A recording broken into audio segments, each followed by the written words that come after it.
banget udara Jakarta. Walaupun harus agak nakal sedikit pas bicara dengan Anda, pemirsa di rumah, saya harus membuka sebentar saja masker. Karena saya ingin menikmati udara yang segar yang jarang sekali terjadi di ibu kota Jakarta jika tidak sedang pandemi COVID-19.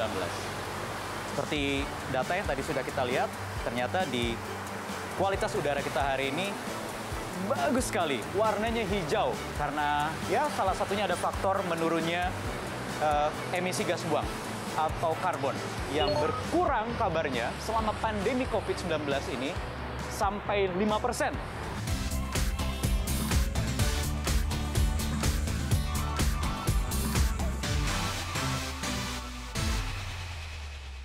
Dipersembahkan oleh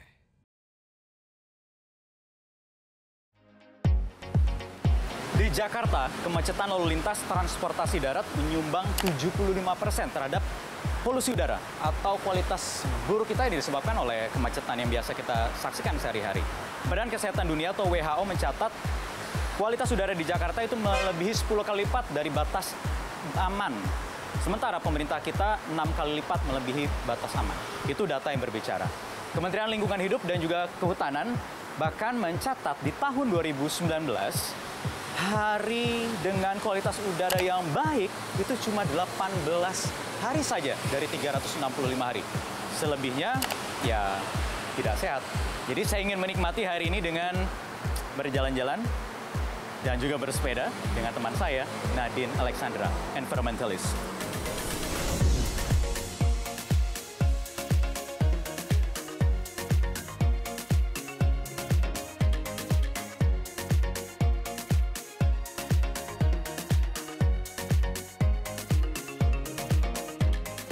Optimistis nggak sih Nadine melihat dengan kondisi sekarang nantinya akan mengubah cara hidup orang dalam memperlakukan bumi? Aku merasa bahwa kita harus menghadapi pandemi yang benar-benar krisis darurat yang harus kita hadapin bersama supaya kita bisa aware dan ada percikan kesadaran bahwa harus ada perubahan. Tapi aku berharap bahwa kesadaran itu bukan hanya ditanggung atau dibebankan kepada masyarakat awam. Harus ada policy. Harus ada policy. Aku berharap bapak-bapak dan ibu-ibu terhormat yang ada di sana bisa melihat bahwa cara kita pre-pandemic, sebelum pandemi ini, itu unsustainable banget. Yeah. Buktinya adalah dengan datangnya satu virus seperti ini, semuanya bubar, semuanya kelar gitu kan. Apa yang bisa kita lakukan secara individu? Kita harus mengakui kita manusia and we're very weak gitu kan. Jadi menurut aku take it one day at a time. Setiap household, setiap rumah tangga di Indonesia mulai composting. Dan itu dengan hal yang sangat simpel. Kita cuma tinggal ngambil kotak kardus, dilapisin satu kardus lagi. Ada beberapa bahan yang sebagai starter untuk compostingnya.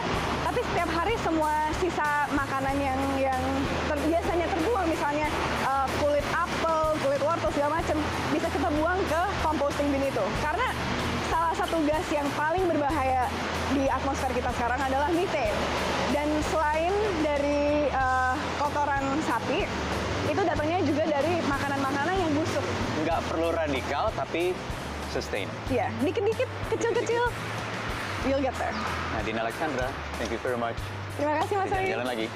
Bye-bye. Bye.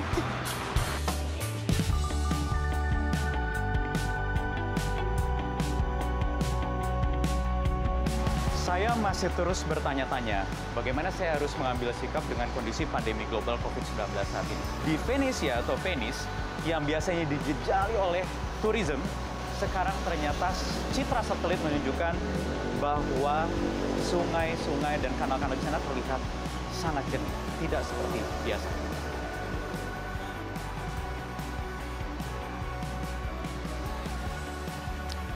Jakarta.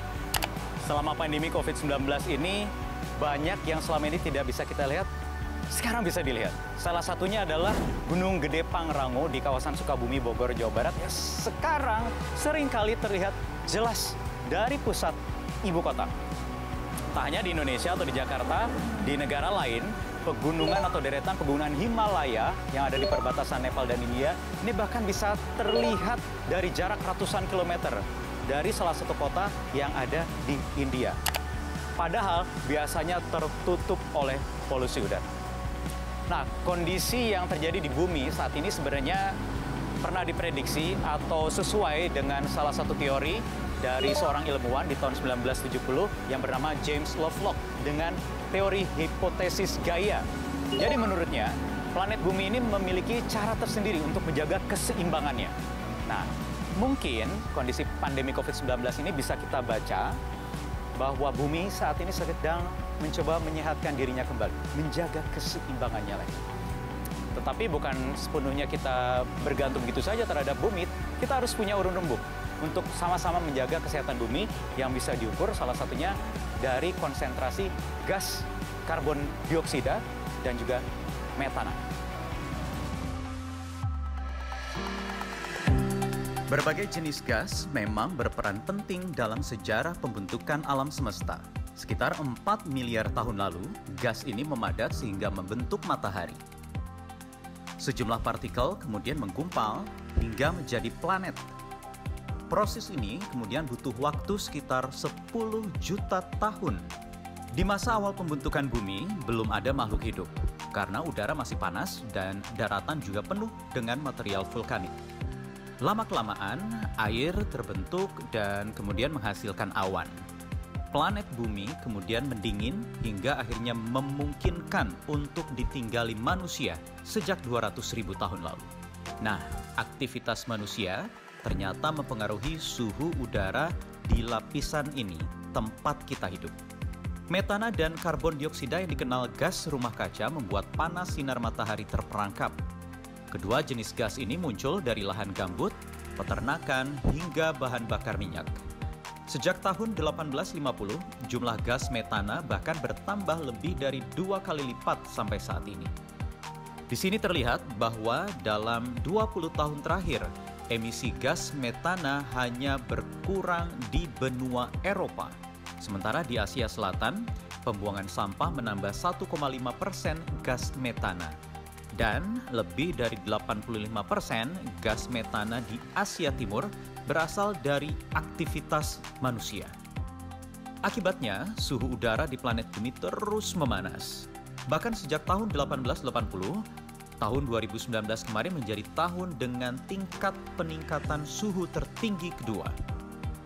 Secara global, suhu udara saat ini bertambah 1,1 derajat Celcius dibanding akhir abad ke-19. Akibatnya, es di kutub bumi lebih cepat mencair. Pandemi virus corona baru memang mengurangi polusi udara.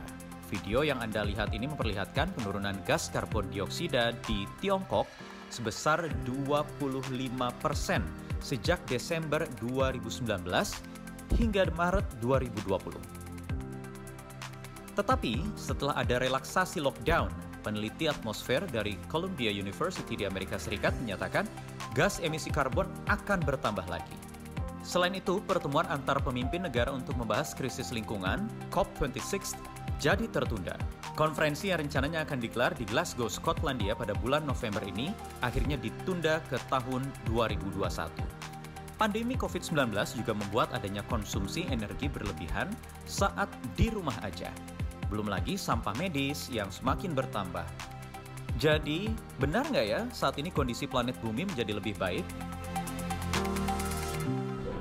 Oke, untuk selengkapnya kita akan berbincang dengan Adila Isfandiari dari Greenpeace Indonesia. Mbak Adila, apa kabar? Baik, Mas Wahyu, apa kabar juga? Baik, alhamdulillah. Mbak Adila, benar nggak sih gara-gara pandemi ini kemudian aktivitas manusia terhenti, udara jadi bersih, terutama di Jakarta? Iya nih, memang misalkan kalau misalnya kita kulik lagi nih di data kualitas udara yang kita dapatkan dari 2 stasiun pemantau udara milik US Embassy yang lokasinya itu di Jakarta Pusat dan Jakarta Selatan, itu kita bisa dapatkan bahwa selama Maret dan April jumlah hari dengan kualitas udara tidak sehat untuk grup sensitif itu bahkan jumlahnya 30 hari atau hampir sebulan. Bahkan jumlah hari dengan kualitas udara baik tidak ada selama 2 bulan ini. Dan bahkan ketika kita bandingkan antara bulan Maret dan April tahun 2020 dengan tahun lalu, itu justru tahun 2020 ini lebih buruk daripada tahun lalu gitu loh. Padahal kan kita tahu ya bahwa memang kendaraan sudah sedikit terhenti gitu sebagian gitu sih, tapi datanya tidak mengatakan demikian gitu sih. Agak cukup aneh juga ya. Jadi sebenarnya apa yang terjadi sebenarnya, Mbak? Ada sumber-sumber lainnya nih yang belum kita identifikasi. Oke, apa itu? Kalau di Jakarta misalnya atau di Indonesia? Kalau misalkan kita bicara di Jakarta nih ya, jadi misalkan kita bicara soal industri, itu kan banyak banget industri yang gak hanya di dalam Jakarta, tapi yang mengelilinginya seperti di Cilegon, di Cikarang, terus di Bekasi, belum lagi jumlah pembangkit listrik yang mengelilingi Provinsi Jakarta sendiri. Jadi kalau misalkan kita tarik radius 100 km dari Jakarta, itu ada 21 unit pembangkit listrik tenaga uap batubara yang beroperasi. Jadi Mbak Adila, kalau pandemi tidak secara langsung memiliki implikasi positif untuk kesehatan bumi, apa dong yang bisa membuat bumi ini jadi lebih sehat lagi? Ya, nah jadi kalau misalkan kita bicara soal pandemi dan juga perbaikan kualitas lingkungan, kita perlu ingat lagi ini bukan kemenangan bagi kita. Kayak lingkungan yang sedikit membaik ini bukan suatu victory buat kita. Karena ini hanya berlangsung sangat sementara kan, short period. Dan kalau misalkan kita bicara lagi, masa kita untuk membersihkan bumi perlu berkorban segini besarnya dengan suatu pandemi gitu kan, dengan banyak orang yang menjadi korban gitu. Jadi memang kalau misalkan kita ingin membersihkan lingkungan, membersihkan kualitas udara kita, itu perlu suatu perubahan yang sistematis, yang memang direncanakan gitu loh.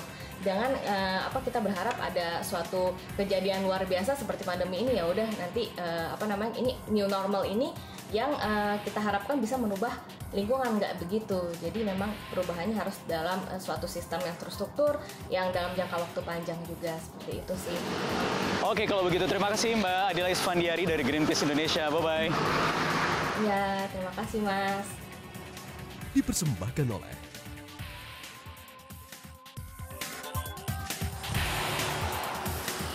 transportasi. Data global mencatat bahwa transportasi ini menyumbang 23% terhadap emisi gas buang atau karbon. Adakah cara lain untuk meredamnya? Ada. Salah satunya berkebun. Teman saya, Soraya Cassandra, ada tips bagaimana berkebun dengan serial vlog berkebun yang diposting di media sosial Kebun Kumara. Kita saksikan sama-sama. Kami percaya kalau siapapun bisa berkebun, tapi yang namanya baru mulai ya wajar aja kalau ada bingungnya. We've been there. Jadi hari ini kita bahas hal-hal dasar yuk. Welcome to day 6. Ini 3P berkebun untuk pemula. Pertama, penyemaian. Nah, untuk benih-benih ini sih gampang banget nyemainya. Tinggal siapin media tanam, kasih lubang, dan cemplungin satu-satu. Bisa di wadah plastik, bisa di tray kotak-kotak, bebas. Jadi kalau dari kami nih, mulai aja dulu sama benih-benih yang besar. Nanti kalau sudah ada waktu, sudah terbiasa, bisa mulai sama benih yang kecil karena dia lebih intens dan lebih butuh perawatan. P yang kedua adalah pindah tanam. Jadi bisa aja kita awal nyemainya di sini, tapi lama-lama kalau dia sudah besar ya dia harus kita pindah tanam dong biar dia lebih subur juga dan kita bisa panen lebih banyak. P yang terakhir, perawatan. Ingat kalau mau nyemai benih, kenali jenisnya dulu. Lalu pindah tanam itu wajib ya, kasihan kalau dia dalam potnya kecil terus. Jadi harus dikasih rumah baru biar dia juga berkembang. Dan terakhir, perhatian. Ingat, a happy gardener makes happy plants. Share love with your garden, it will share love with you back. Siapapun bisa berkebun di rumah aja. Pusat Penelitian Iklim dan Lingkungan Internasional di Norwegia memprediksi bahwa secara umum di global ini, penurunan angka emisi karbon di tahun 2020 itu mencapai angka 0,3%. Kecil memang, tapi kita tidak bisa berharap banyak bahwa perbaikan bumi ini terjadi akibat pandemi penyakit seperti COVID-19 saat ini. Tapi kondisi saat ini hanya bisa memberikan kita pelajaran bahwa di masa depan akan ada lagi musuh lainnya yang lebih besar mengancam keberlangsungan umat manusia, makhluk hidup seluruhnya, yaitu kerusakan lingkungan. Jadi, mari sama-sama jaga bumi. Kita berjumpa lagi di 15 Minutes minggu depan. Saya Wahyu Bo. Sampai jumpa. Metro TV, knowledge to elevate.